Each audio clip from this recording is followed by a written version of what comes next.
आज तर उठल्यापासून मॅडमचे नाटके चालू झाले होते. सारखे खोडेपणा करायला लागले होते. किचनमध्ये येऊन संपूर्ण धिंगाणा करून बाहेर येऊन आज काहीतरी नाटके करत बसली होती. पण मलाच भीती वाटायला लागली होती. त्याच्यामुळे जवळ गेलो होतो. पण मी जवळ गेले की तिने रडायच लागली होती. मला जवळ येऊ नको म्हणून सांगत होती. काय की त्याच्यामुळेच रडून सांगत होती. पण हानीला जर कुठे लागलं तर हानीचे पप्पा मध्ये दोस्त फोन टाकून देत होते. अगोदरच सांगून ठेवले होते की हानीला सारखं बघत राहा, काम सोडून टाकून दे, पण हानीला चांगलं बघत राहा म्हणले होते. पण त्यांना काय माहित तिनं किती नाटके करते, घरी किती सजवते. मला मॅडमचं तर नाटके करायचं काही संपत नव्हतं. त्याच्यामुळे तिला शॉपला घेऊन गेले होते. मला तर भूक लावली होती. त्याच्यामुळे येत्या वेळेस पास्ताचं पॅकेट घेऊन आलो होतो. पास्ता करण्यात तर खूप दिवस झालं होतं, तर आज करावंच म्हणून आणलं होतं. तर चला मग तुमच्यासोबत पण थोडंसं शेअर करतो. त्याच्यामुळेच घेतलो होतो. गॅसवर ना थोडंसं पाणी ठेवलं होतं आधा नेण्यासाठी. इकडे 4-5 मिरच्या बारीक कट करून घेतलं होतं. एक कांदा पण बारीकच कट करून घेतलं होतं.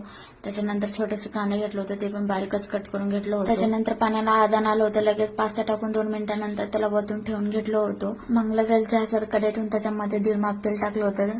तेल केल्यानंतर थोडेसे शेंगदाणे टाकलं होतं. शेंगदाणे टाकल्यानंतर लगेच मग कट केलेले कांदा पण टाकलं होतं. थोडा वेळ मिक्स करून काढल्यानंतर लगेच कढीपत्ता पण टाकलं होतं. मिरच्या टाकलं होते कट केले. मग थोडा वेळ झाले की मिरच्या पण चांगले केले होते. लगेच त्याच्यामध्ये टोमॅटो टाकलं होतं.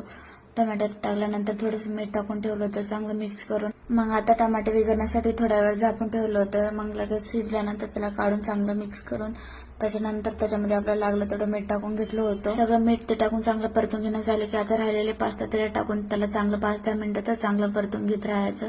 ते म्हणजे चांगलं पण शिजते.